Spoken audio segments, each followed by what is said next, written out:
I know this sounds insane, but I'm about to tell you how I ended up marrying the same woman in three completely different timelines. I didn't plan for it. I didn't understand it at first, and honestly, I still question whether I deserved any of it.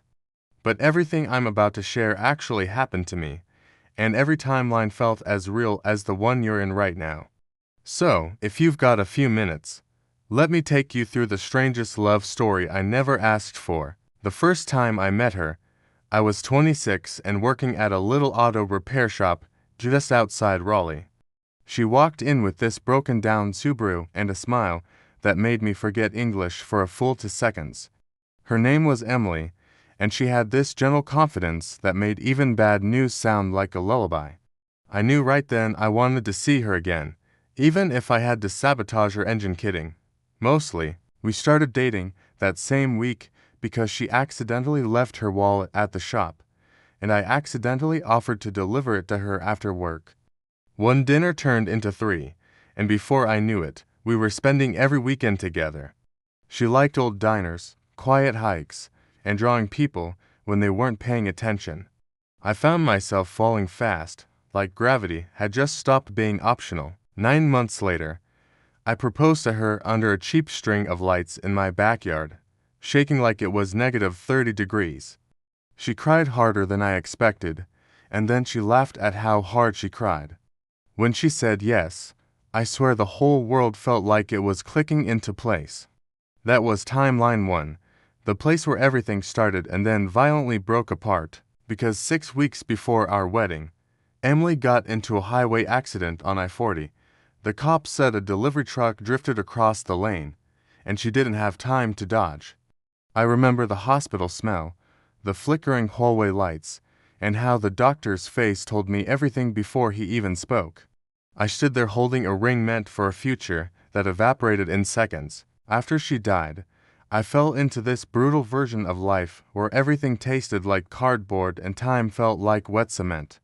I stopped working for a while, stopped talking to people, and slept with the TV on because silence felt too sharp. Every part of my world kept moving, but I was stuck in the same terrible day. I kept wondering why timelines even exist if they end like that. Then one night, after months of sleep that barely counted as rest, everything went black like someone unplugged reality. I woke up in a coffee shop I didn't recognize, sitting across from the exact woman I'd lost. She was alive, smiling, stirring sugar into a latte like nothing had ever happened. And that's when I realized something had shifted in a way normal life could never explain. She said, "You okay? You look like you just saw a ghost." And I almost laughed because, well, I had. But in this timeline, she didn't know me, and she definitely hadn't died on a highway. She introduced herself again, same name, same dimples, same everything, but with a different job, different hair, different life. And I knew right away this was timeline 2, though I had no idea why I was in it. I didn't tell her about the first timeline, because even I didn't believe it fully. Instead, we talked like strangers who clicked immediately, the way we always somehow seemed to. She loved city bookstores instead of quiet hikes, and she carried a sketchbook full of buildings instead of people. Different interests, same spark, same person. Weeks passed, and we slipped into a rhythm like the universe wanted us together no matter what version we were in. This time, she was the one who asked me out first, teasing me about how slow I was picking up hints. I didn't care who asked whom as long as she stayed in my life. Being with her again felt like getting air after almost drowning. We dated for a year, and every day felt like a gift I wasn't supposed to unwrap twice. I proposed on a rooftop, and she jumped on me so hard we nearly toppled into the potted plants. When she shouted yes, I realized I'd fallen for her in two different realities, and somehow, it felt equally real in both. I thought this timeline would be the one where things finally worked out. But just 3 months into our marriage, she started getting these headaches that wouldn't go away. Doctors ran tests, prescribed meds, reassured us it was probably just stress. Then one morning, she collapsed in our kitchen while reaching for a glass of water. The diagnosis came fast, brutal, and hopeless, an aggressive brain tumor that grew faster than they could fight it. I spent 6 months holding her hand through hospital rooms that smelled exactly like the ones from the first timeline. She tried to joke through the pain, but her eyes betrayed how scared she really was. I stayed with her every night, watching machines breathe for her when she couldn't, and when she finally slipped away, I lost her for the second time in 2 different worlds. This time, grief didn't crush me, it hollowed me out. I started questioning everything. Fate, luck, timelines, whatever force kept bringing her back. It felt like the universe was taunting me, showing me the same love story and ripping it away each time. I didn't want a third chance if it meant losing her again. But the universe doesn't wait for permission. One night, while I was lying on the couch staring at a blank TV screen, my vision blurred like someone smeared reality with a thumb. The air shifted, the sound around me folded into itself, and suddenly everything blinked out again. When I opened my eyes, I was sitting on a bench in a park I'd never seen before. A woman's voice behind me said, "Sorry I'm late," and I already knew exactly who it was. Emily Timeline 3's version walked toward me wearing glasses she never had before and a backpack covered in travel patches. She looked older, stronger, like someone who'd already lived 2 different lives without me. And yet she smiled like she'd known me forever. This version of her was different in ways that made her feel familiar and unfamiliar at the same time. She loved traveling, hated the city, and had 0 interest in art, but loved animals like they were her family. She talked fast, laughed harder, and didn't hesitate to challenge me every time we disagreed. But underneath all that, the same unexplainable pull was still there. We didn't fall in love instantly this time, but slowly, like this timeline wanted us to earn it. We spent months hiking, exploring small towns, and arguing about everything from music to whether pineapple belonged on pizza. The more we talked, the more I realized she was still her at the core, still the woman I'd married twice already. And yet she was the only version who felt like she didn't need saving. I tried to fight the feeling because I feared losing her a third time, but something about her made that fear feel smaller. She noticed my hesitation, but never pushed, trusting me in ways I didn't even trust myself. And eventually, when she leaned her head on my shoulder during a camping trip, I knew I couldn't pretend anymore. Loving her felt like gravity, inevitable and constant. This time, I didn't propose first. She did, holding out a ring she bought at a roadside market, asking, "Do you want to keep doing life with me?" I laughed, cried, and said yes, promising myself I'd find a way to protect her no matter what timeline I crashed into next. We got married under a small wooden arch with only a few friends and a stray dog that refused to leave the ceremony. Months passed, and nothing tragic happened. No accidents, no illnesses, no twists waiting in the shadows. I started to relax, letting myself believe this timeline might actually let us be happy. She talked about adopting a dog, buying a van, traveling the entire country. For the first time, I felt like maybe fate wasn't trying to punish me.